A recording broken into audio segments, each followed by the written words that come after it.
357 Magnum versus 357 Sig, and what I have today is heavy for caliber ammunition. Now they are different brands, but that's just because I feel like Underwood loads one of the best semi-automatic cartridges. Buffalo Bore is just about as good, but Buffalo Bore, when it comes to revolver cartridges, loads them quite a bit hotter. So what we have here is really going to be our potential of these particular cartridges and guns like this.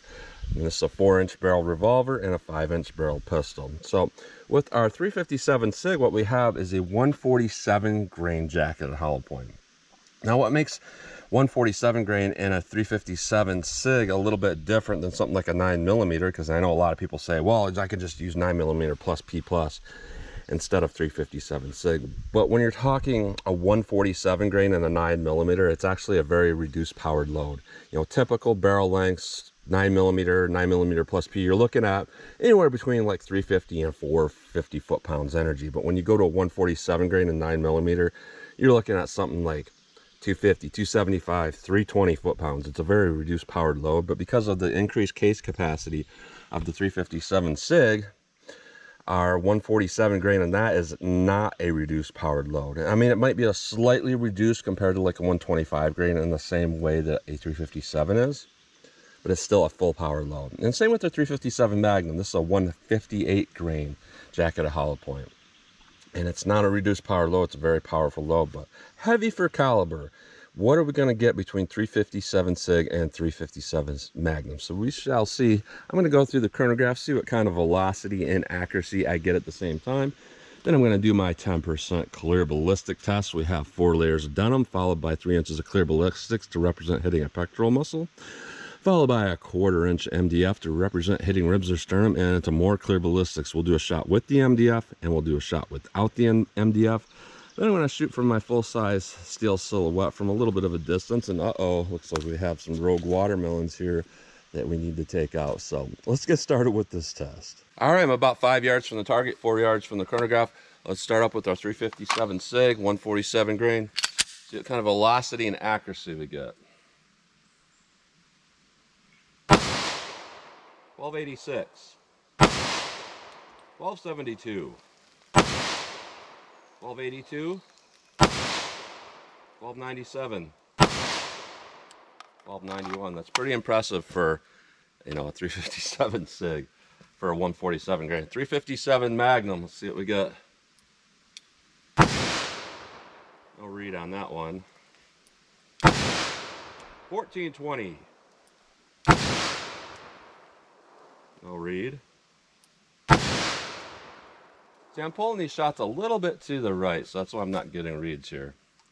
I got a couple more rounds in here. Let's see if I can get a couple reads at least. 1436. 1418. So a very powerful round. I was kind of gripping a little bit too hard on that, anticipating that recoil, because it is pretty high. So I was pulling my shots. So 357 Magnum is still a little bit more powerful than 357 Sig when we really push them. Let's hit our ballistics gel block and see what we get with these rounds. All right, 357 Sig through our 1/4 inch MDF. See what we got. Let's try our gut shot now. All right, no MDF, just our gut shot.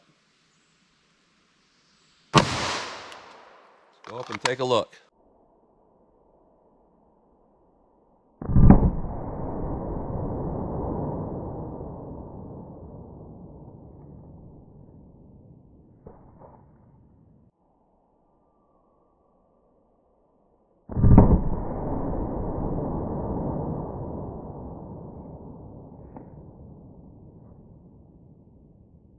All right, so that's some pretty impressive performance, and the first thing I'm noticing is the high level of damage that's in there. We don't always see that with a lot of cartridges where, you know, it just makes a little tiny track, but that's making some massive amount of damage. Very wide damage path. With our MDF shot, it's kind of interesting. The bullet went to a certain distance and kind of sucked back, but our distance we went to is about 16¼ inches. Good expansion. With no MDF, we went to about an even, well, almost. We're about 17¾ inches with no MDF. So those are definitely within the perfect penetration for a good self-defense round. Very good penetration, but not over penetration at all. Let's try our 357 Magnum now. All right, 357 Magnum through our 1/4 inch MDF. See how this will do. Saw that coming. Let's try our gut shot now. I saw it coming because that's, you know, what we see with 44 mag, and I knew this was kind of a powerful round. So no MDF, just our gut shot. 357 mag. See how it does. Let's go take a look.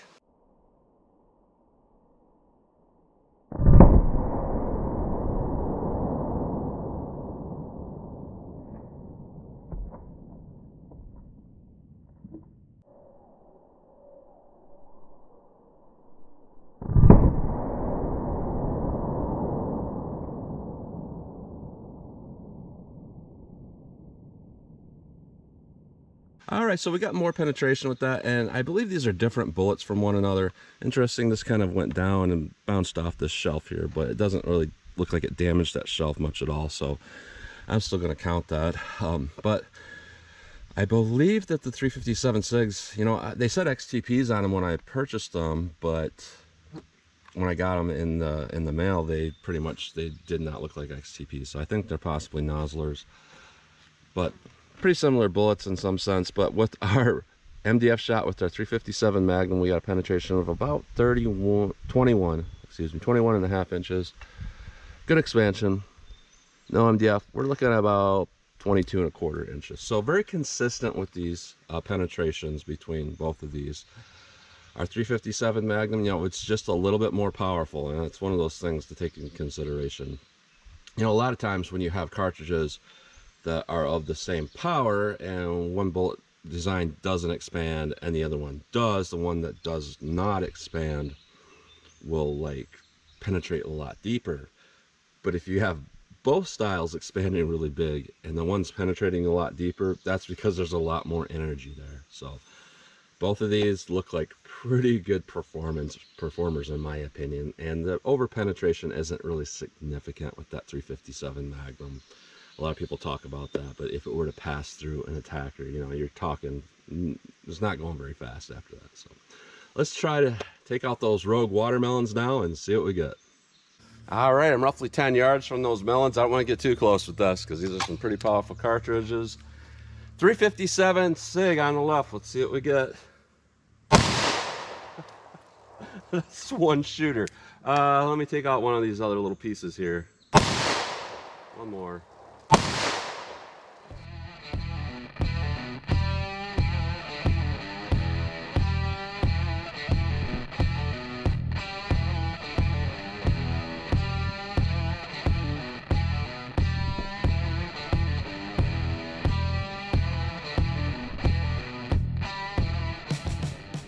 That's all it takes with that.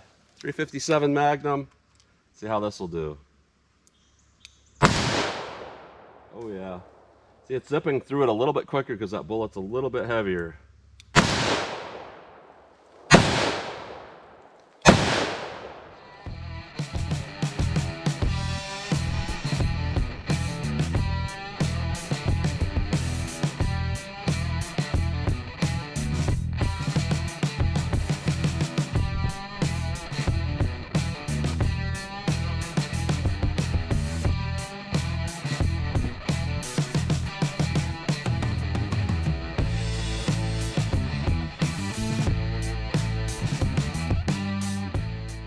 So it looks like the 357 SIG won that one, but if we had two lined up, I think the Magnum would have won.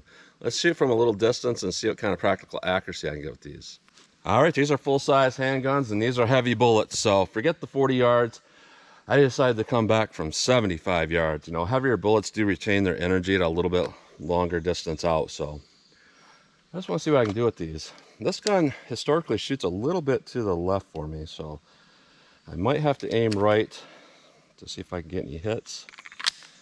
Let's see how these 147 grain 357 SIGs do for me.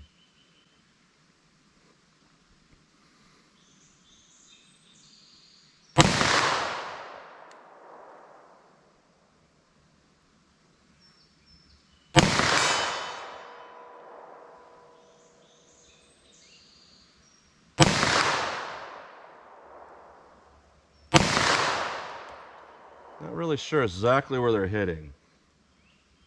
What I am sure of is that I'm missing. Let me aim a little bit to the right, see if that helps. Yeah.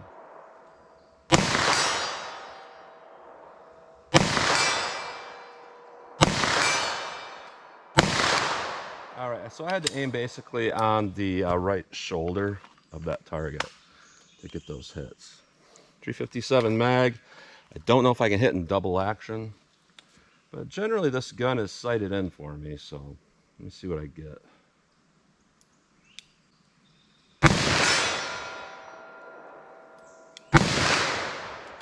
I pulled that one just a little bit. Keep going. I'm pulling them a little bit high, I can tell that. So I'm gonna have to aim probably, you know, right at the belly button of that target.